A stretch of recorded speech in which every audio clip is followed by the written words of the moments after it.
Assalamualaikum warahmatullahi wabarakatuh. Bismillahirrahmanirrahim. Alhamdulillahirabbil alamin. Asyhadu an la ilaha illallah wa asyhadu anna Muhammadan abduhu wa rasuluhu. Allahumma shalli ala sayyidina Muhammad wa ala ali sayyidina Muhammad. Allah Ta'ala fi kitabil karim. A'udzu billahi minasyaitonir rajim. Bismillahirrahmanirrahim. Ya ayyuhalladzina amanu taqullaha haqqa tuqatih wa la tamutunna illa wa antum muslimun. Jamaah rahimakumullah. Pertama kita memunajatkan rasa syukur, menempatkan hamba sadar sebagai fakir, dan kedua sholawat salam pada junjungan kita Rasulullah sallallahu alaihi wasallam. Mari kita membaca situasi keadaan dengan berbagai dinamikanya. Kita baca dengan menyertakan Iqra, ayat-ayat awal, ayat-ayat pertama, ayat-ayat Makkiyah itu yang digunakan adalah Rabbuka Iqra bismi rabbikal ladzi khalaq, menggunakan kalimat Rabbaka, Rabbika. Rabb itu sebuah sistem, jadi bacalah dengan nama Tuhanmu, artinya kehidupan yang dijalani itu oleh gurunya Nabi Muhammad itu ditekankan saat awal-awal beliau itu supaya dalam menjalani mengarungi kehidupan ini dengan apapun yang dilakukan di dalam sebuah sistem Tuhan, di dalam sebuah sistem Tuhan. Sistem Tuhan itu ada keberadaan diri Tuhan, kemudian ada keberadaan utusan. Untuk dapat sampai kepada tersolakan hingga sampai kepada Allah, maka harus harus menyambung dengan keberadaannya Rasul. Ini kemudian makanya, hei orang-orang beriman, bersolawatlah kamu kepada Nabi, sebab Allah dan malaikatnya bersolawat kepada Nabi. Ini sesungguhnya, maka Iqra bismi rabbikal ladzi khalaq. Bacalah dengan nama Tuhanmu, kan begitu terjemahannya. Tepatnya apa sih? Bacalah apapun aktivitas yang kamu lakukan itu bismi, dengan satu kesadaran di dalam sebuah sistem Tuhan. Allah enggak menampak, enggak mengejawantah, maka membuat utusan bismi rabbik dalam sistem Tuhan itu. Itulah sistem. Sistem Tuhan itu gimana? Hatinya zikir, hatinya gandeng dengan Tuhan, itu sistem Tuhan. Kemudian segala otak yang digunakan untuk berpikir, otak yang digunakan untuk melakukan membentuk pola pikir, sehingga aktivitasnya itu dibentuk sebagai sebuah pola pikir kehidupan itu, karena otaknya dengan pola pikir rasional dan nalar itu semuanya mengerucut manunggal dengan zikir, dengan dia. Sehingga saya malam ini berbicara tentang zikir. Itulah sistem Tuhan. Hatinya ada zikir, aktivitasnya menuju kepada zikir, keselamatan. Itu sistem Tuhan. Guru-guru kan begitu. Iqra bismi rabbikal ladzi khalaq. Khalaq itu proses. Khalaq itu bukan semata-mata air, gula, teh dijadikan satu gitu ya. Tapi ada proses sampai menjadi teh. Tapi khalaqa itu bukan maknanya menjadi teh seketika, bukan. Di dalam ada kalimat khalaq, Iqra bismi rabbikal khalaq, itu prosesnya, ada proses. Ada proses Iqra bismi rabbikal khalaq, khalaqal insana min 'alaq, yang menciptakan manusia. Al-insan itu manusia yang aktif, yang melakukan kegiatan. Itu ada prosesnya. Alaq. Alaq selama ini ya dimaknai mudghah, dimaknai seperti dari segumpal darah, kan begitu ya. Tapi saya petunjuk guru kita pun di dalam kamus bahasa Arab saat bicara alaq itu adalah keberkaitan, keberkaitan, saling mengkait di antara makhluk hidup itu yang menciptakan manusia saling berkait. Sebenarnya begitu, masuk akal menjadi begitulah. Iqra, bacalah kamu beraktivitas ini apapun, Iqra bismi rabbikal ladzi khalaq. Semuanya ada proses, tidak ada yang tiba-tiba, semuanya ada proses. Sesungguhnya manusia diciptakan untuk saling ketergantungan, saling mengisi, saling memberi, saling menerima. Itulah manusia diciptakan min alaq kan gitu. Makanya pulpene ya dinggo, kertasnya ya dinggo, bukan begitu gitu. Bil qalam. Terus Nabi Muhammad nganggo pulpenmu apa? Kowe gak tau njili pulpen. Jadi saat itu ikram khalaqum ngalak wa rabbukal akram dan seterusnya, maka menulislah artinya menjelajahlah di dunia ini dengan mengembangkan potensi, dengan selalu terjadinya komunikasi dan musyawarah dengan perilaku hati-hati terhadap sebuah watuk sifatnya nafsu yang akan berlawanan dengan alaq, yakni farok. Alaq itu saling menguatkan, farokun saling pecah. Ini yang sesungguhnya yang dimaksud di dalam ayat itu. Maka kita membaca dengan bismi rabbikal ladzi khalaq. Kita mengangkat zikir dan kebenarannya zikir. Zikir itu adalah dibukanya huwa. Huwa itu adalah penyembuh, huwa itu syifa. Hanya dengan zikir maka hati menjadi tentram kan. Oke.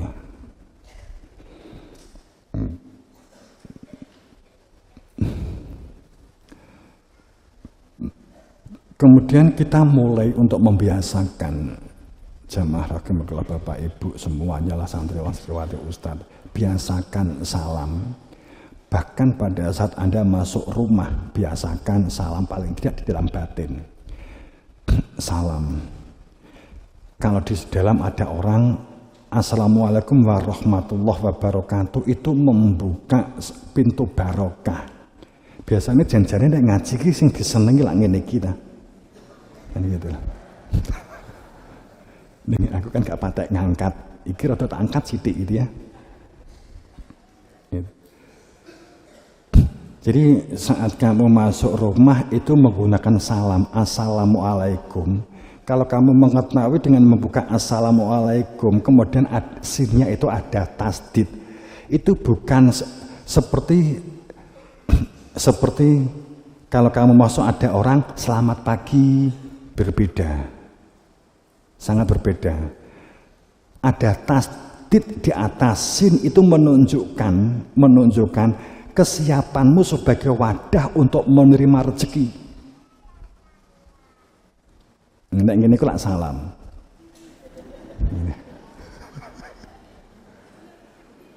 Ada tasdid di atas sin itu berarti kamu menyiapkan wadah untuk menerima rezeki. Assalamualaikum. Rezeki itu barokah dan menjadi rahmah. Maka pada saat kamu membuka pintu rumah mau masuk Assalamualaikum, atau sebelumnya kamu Fatihah kepada Rasul, kewasitohan. Jadi nggak belunus. Sebenarnya begitu gitu loh. Malah ada yang nggak mlebu rumah terus malah nek gak nek wong aja salam engko mergo sing nyauti demit kan begitu. Kan ada yang seperti itu. Nah, ya nek gak diwi guru ya begitu gitu loh. Jadi kowe iki mulih apa wewekmu apa kan gitu loh. Kan gitu. Kamu memahaminya utuh itu adalah bagian dari kamu, itu hanya ketitipan milik Allah. Sehingga saat kamu Assalamualaikum warahmatullahi wabarakatuh, syukur ada orang. Kalau tidak ada, ya tetap salam, nggak apa-apa. bisa kamu ganti Assalamualaikum ya Rasulullah. Kan gitu. Karena rumah itu milik Rasul gitu loh. Assalamualaikum ya Rasulullah. Kamu Fatihah, kata Ibnu Mas'ud Al-Fatihah.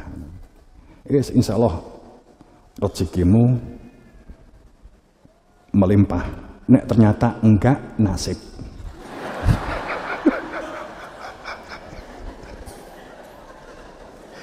Tomponen.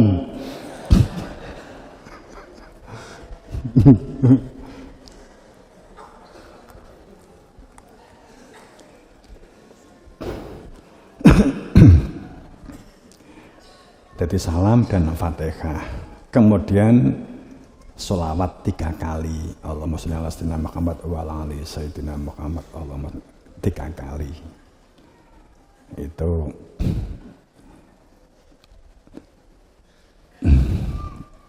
rumus untuk barokah rezeki dan sehat.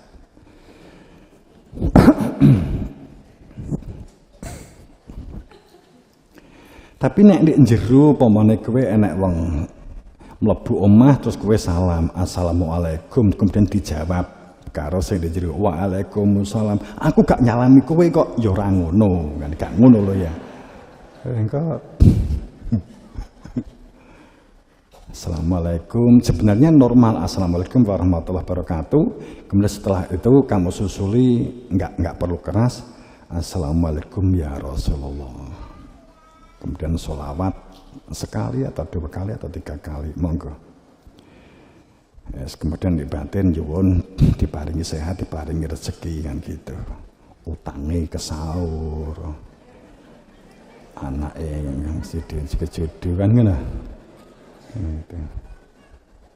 Ya gak apa-apa ta kalau ngene bareng ta ya. Nah, sing digoleki. Kalau dulu Imam Ali, kenapa Imam Ali juga jarang mengungkap itu?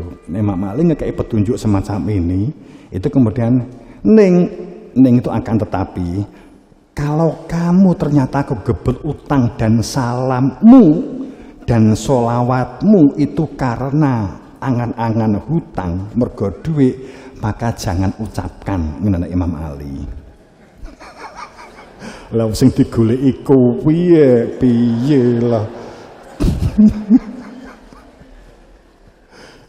Kalau Imam Ali kok ternyata nafsumu terlibat, ternyata nafsumu itu serakah karena salam dan karena sholawat, maka jangan kamu ucapkan. Kalau itu Imam Ali. Lah aku mung batin, lah wong sing digoleki kuwi. Gitu. Wis jenenge menungso zaman akhir kok gak apa-apa, wis tak jawab ngono karo Imam Ali kok wis.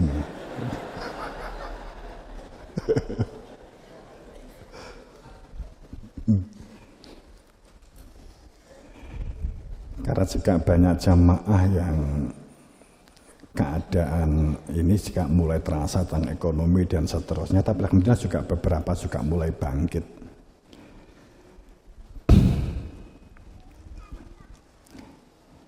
Saya ingin membuka tentang ini dan juga membuka tentang guluh, bahwa huwa itu sifat, huwa itu adalah penyembuh. Seperti apa begitu? Yang ini kan daripada kamu nanti salah tafsir dan seterusnya begitu. Nanti kita buka. Tadi saya sudah matur bahwa di awal-awal Al-Quran turun.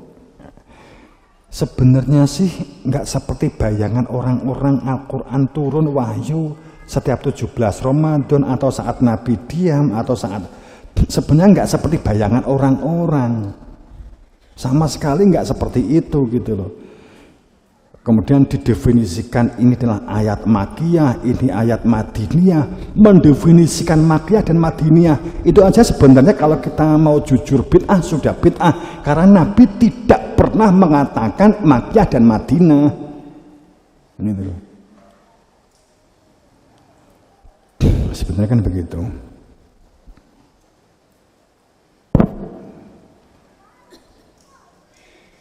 Qul huwallahu ahad itu kategori Makkiyah.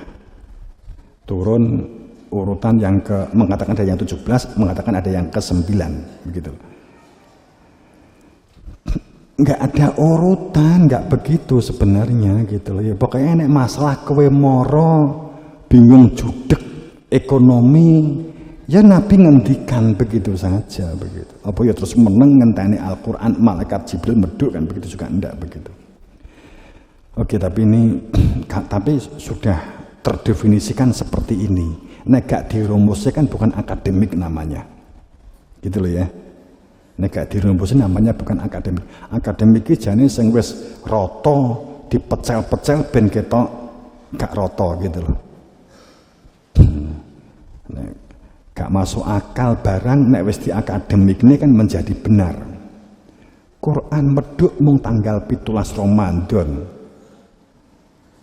Mongko Nabi Muhammad 13 tahun 10 tahun di Mekah 11 tahun di Mekah 10 tahun di Madinah, berarti 23 tahun. Apa setiap kali tanggal 17 Ramadan itu berarti sak juz meduke. Tur nek kowe enek masalah nek Qur'ane urung medhuk berarti kon nunggu tahun ngarep, kan gak masuk akal begitu loh.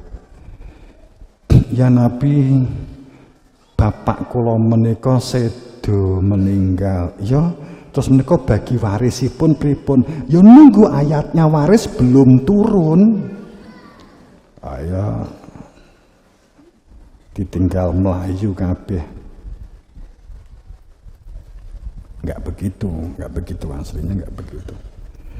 Itu kan rumusnya wong bingung.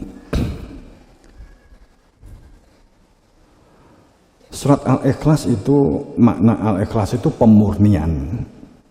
Ikhlas itu bersih, murni, gitu ya. Disebut juga sebagai ayat At-Tafrid tentang pengesaan al-wilayah, kedekatan. Artinya Al-Ikhlas juga disebut sebagai walatul wilayah.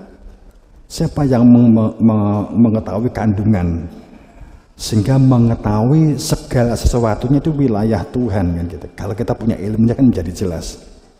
An-Najas itu keselamatan, Al-Qasqas itu penyembuh dari kemusyrikan, Al-Ma'rifah mengenal Tuhan. Jadi kalau kita berbicara tentang ada 20 nama dirumuskan oleh para mufasir. Ini kalau kita berbicara tentang qul huwallahu ahad, Allahus samad, lam yalid walam yulad walam yakul lahu kufuwan ahad. Arep tahu ini apa gak ya? Jadi kalau guru kita memberi petunjuk kalau mengalami satu kesulitan itu biasanya kita kan di malam hari membaca nariyah, sholawat nariyah, atau kalau sekarang bisa menjawab sholawat Rasul. Kemudian surat Muta'alim, kemudian selawatnya Allahumma sholli kamil tawasin selaman taman dan seterusnya. Guru kita sebenarnya juga memberi satu kuluhu.